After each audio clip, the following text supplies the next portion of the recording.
ప్రముఖ యాంకర్ గా మారాలా? 24/7 digital media స్కూల్లో చేరండి. వివరాలకు కింది నెంబర్ కి సంప్రదించగలరు. Hi hello welcome to 24/7 news TV. నేను మీ పరిటాల మూర్తి.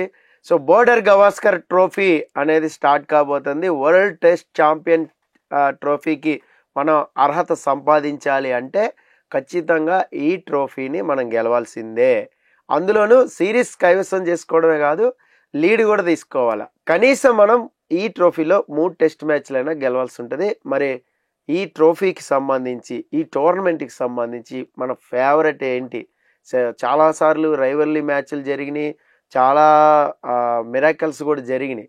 సో ఇది ఎలా ఉండబోతుంది, మన టీం బలాలు ఏంటి, బలహీనతలు ఏంటి అనేది డిస్కస్ చేయడానికి మనతో పాటు క్రికెట్ ఎక్స్పర్ట్ సందీప్ ఉన్నాడు. సందీప్ని పలకరించి చాలా విషయాలు తెలుసుకుందాం. హాయ్ సందీప్.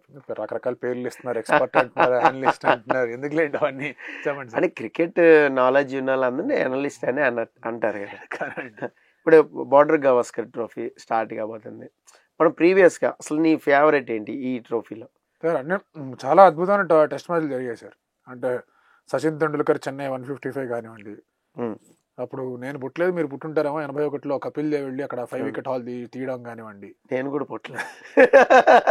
సో ఇలా రకరకాల టెస్ట్ మ్యాచెస్ ఉన్నాయి. అసలు సిసలైన రిమార్క్ అనేది బోర్డర్ గవాస్కర్ ట్రోఫీలో వచ్చింది.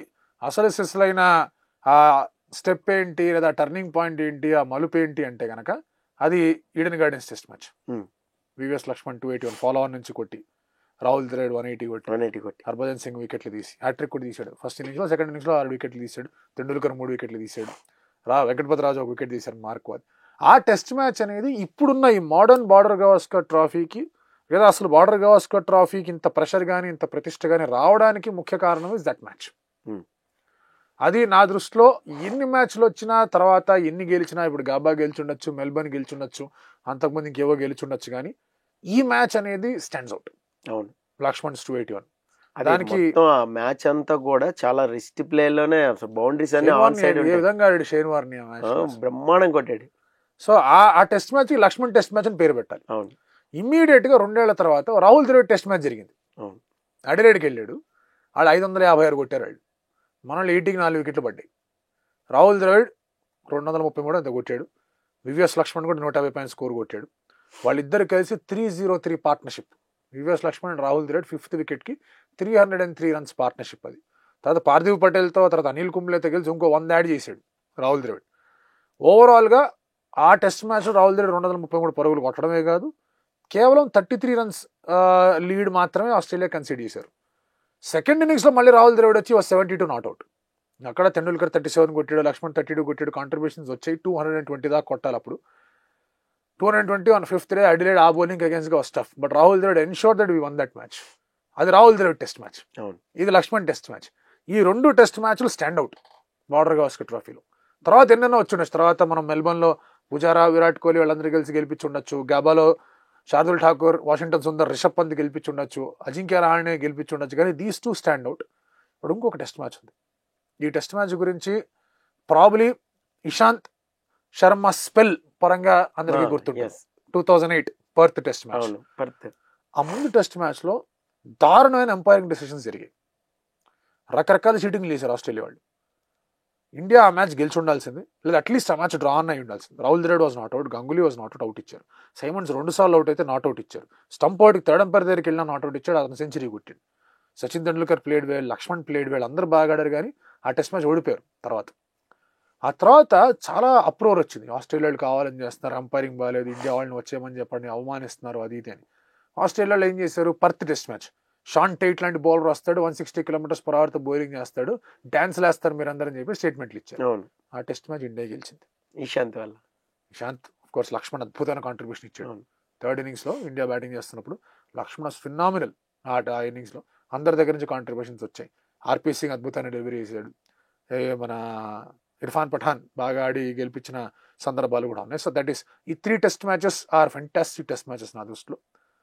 ఆ తర్వాత మనం మాట్లాడుకుంటే కనుక గాబా, ఎందుకంటే 180కి 6 వికెట్లు పడిన తర్వాత వాషింగ్టన్ సుందర్ అండ్ శార్దుల్ ఠాకూర్ ఇద్దరు కలిసి అక్కడ బాగా ఆడారు. Then Rishabh Pant of course Gill స్టార్టింగ్లో రిషబ్ పంత్ ఫినిష్ చేశారు. తర్వాత మెల్బర్న్ 36 ఆల్అౌట్ తర్వాత జరిగిన మ్యాచ్లో అజింక్య రహానే సెంచరీ. అది టర్న్ అరౌండ్ చేసింది. ఇప్పుడు మనం మన రీసెంట్ మ్యాచ్లో ఈ న్యూజిలాండ్ సిరీస్ లో 46 ఆల్ అవుట్ తర్వాత సిరీస్ మొత్తం కోల్పోయాం, కాన్ఫిడెన్స్ అంతా దెబ్బతింది. అవును 36 ఆల్ అవుట్, అది కూడా ఇండియాలో కాదు బయట. కెప్టెన్ మారిపోయాడు, విరాట్ కోహ్లీ వచ్చేసాడు. But for a man to stand and say మనం ఆడి చూపిస్తాం, మనం గెలిపిస్తామని took things by his own terms. అతనే కొట్టాడు, క్యాచ్ డ్రాప్ అయిన పక్కన పెట్టండి, 112 కొట్టాడు. అండ్ దెన్ ఆ మ్యాచ్ ఇండియా గెలిచింది మళ్ళీ టెస్ట్ మ్యాచ్. సో ఈ 5 టెస్ట్ మ్యాచెస్ స్టాండ్ అవుట్. అలా కాకుండా ఇంకా కొన్ని టెస్ట్ మ్యాచెస్, లక్ష్మణ్కి బ్యాక్ ప్రాబ్లం వచ్చి రైనా రన్నర్గా పెట్టుకొని పరిగెత్తాడు. ఇండియాలో జరిగింది మొహాలీలో మ్యాచ్, అది చాలా ఇంట్రెస్టింగ్ మ్యాచ్. సచిన్ 241 సిడ్నీలో, ఆ మ్యాచ్ ఇండియా గెలవలేదు, డ్రా అయింది. బట్ ఒక్క కవర్ డ్రైవ్ వల్ల ఆ మ్యాచ్లో అంతటి రిజాల్వ్ చూపించి అంత బాగా ఆడిన మ్యాచ్ అది, అది కూడా గుర్తుంటుంది. యాడిలైడ్లో ఒక మ్యాచ్ జరిగింది, double delight Virat Kohli. First innings second innings 2 century, 400 చేజు కొట్టు చూపిద్దాం తర్వాత వెళ్ళిపోయాడు. విరాట్ కోహ్లీ వికెట్ పడిన తర్వాత కొలాప్స్ స్టార్ట్ అయింది. వృద్ధిమాన్ సా ముందుకు వచ్చి ఆడిపోయాడు, అవుట్ అయిపోయాడు. వెరీ ఫ్యూ మార్జిన్తో మనం ఓడిపోయాం. లేదా అది గెలిచుంటే కనుక వేరే లెవెల్ మ్యాచ్ ఇది. ఐ థింక్ ఈ 6-7 టెస్ట్ మ్యాచెస్ ఆర్ రియలీ మంచి టెస్ట్ మ్యాచెస్ ఇవన్నీ కూడా బార్డర్ గవాస్కర్ ట్రోఫీలో. అవును, మెమరీస్ అన్నీ చాలా బాగుంటాయి. అందుకే ఈ సిరీస్కి చాలా స్పెషాలిటీస్ కూడా ఉన్నాయి. అయితే ఇప్పుడు మనం ఒక 15 మంది వెళ్తున్నాం, రిజర్వ్ ప్లేయర్స్ కూడా ఉన్నారు. సో ఎక్కడ పర్ఫెక్ట్గా ఉందంటావా బ్యాటింగ్ అండ్ బౌలింగ్ కాంబినేషన్ అనేది? మనం అదే సార్, ఉన్న టీంలో they have selected the best team, ఉన్న రిసోర్సెస్లో, అందులో ఎటువంటి సందేహం కూడా లేదు. ఎందుకంటే ఇప్పుడు 15 అనుకుంటూ ఉంటాం, 18 సెలెక్ట్ చేశారు. కొంచెం ఎక్స్ట్రా క్వశ్చన్ కూడా ఇచ్చారు, 5 టెస్ట్ మ్యాచ్లు ఆడాలి. నవంబర్ 2nd వీక్లో వెళ్ళారు, మళ్ళీ ఎప్పుడో జనవరి 2nd వీక్లో వస్తారు. So 60-70 days they're away. So injuries ఎవరికన్నా కూడా అవ్వచ్చు అని చెప్పేసి ఎక్స్ట్రా ప్లేయర్స్ని పెట్టారు, రిజర్వ్ ప్లేయర్స్ ఉన్నారు. దానితో ఇండియా ఏ స్క్వాడ్ అనేది అక్కడే ఉంది. ప్రాబ్లీ అందులోంచి కూడా ఎవరైనా లోపలికి వచ్చేయచ్చు. సో ఇలాంటి రకరకాల సందర్భాలు కూడా ఉన్నాయి, ఇలాంటి రకరకాల ఆస్పెక్ట్స్ కూడా ఉన్నాయి. బట్ పాయింట్ ఏంటి అంటే కనుక, మీకు నేనున్నాను, నేను చూసుకుంటాను అని చెప్పే ప్లేయర్ ఎవరన్నా ఉన్నారా అని ఫింగర్ పెట్టి చూపించమంటే కష్టంగా ఉంది పరిస్థితి. అదే కదా, బికాస్ రీసెంట్ సిరీస్లో ఇండియాస్ బ్యాటింగ్ పర్ఫార్మెన్స్ అలా ఉంది. ఇప్పుడు ఆస్ట్రేలియా వాళ్ళు 2013లో ఇండియాకి వచ్చారు, అప్పుడే ఇండియా ఇంగ్లాండ్తో సిరీస్ ఓడిపోయింది. ఆ ఫస్ట్ టెస్ట్ మ్యాచ్ చెన్నైలో జరుగుతుంది, వాళ్ళు 380 ఎంతో కొట్టారు.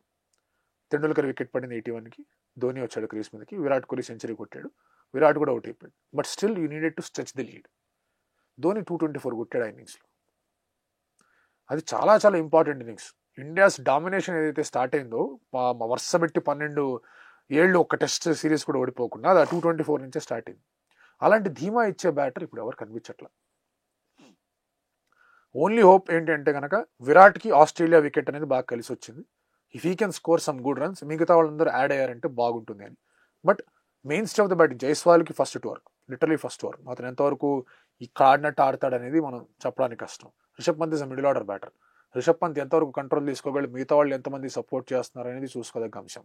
KL Rahul short of confidence, Rohit Sharma first match ఆడకపోవచ్చు, ఈశ్వరన్ డెబ్యూ చేయొచ్చేమో తెలియదు, చెప్పలేం. Dhruv Jurel again very first over, అతను టెస్ట్ మ్యాచ్లో కూడా చాలా తక్కువ ఎక్స్పీరియన్స్ ఉంది. నితీష్ రెడ్డి చేస్తే డెబ్యూ చేయాలి.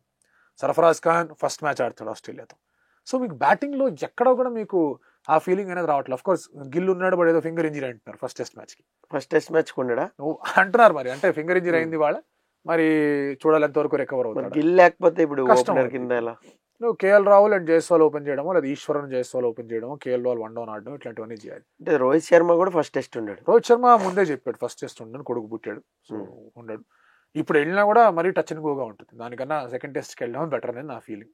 అతను వెళ్తారంటే కానీ నోబడీ కెన్ స్టాప్ హిమ్, ఉండని చెప్పరు. కానీ ఎందుకు కొంచెం మంచి హ్యాపీ మూమెంట్లో ఉన్నాడు, ఫ్యామిలీతో 1 వారం రోజులు 10 రోజులు స్పెండ్ చేసి వెళ్తే ఇంకొంచెం రిలీవ్డ్గా వెళ్తాడనేది నా ఫీలింగ్.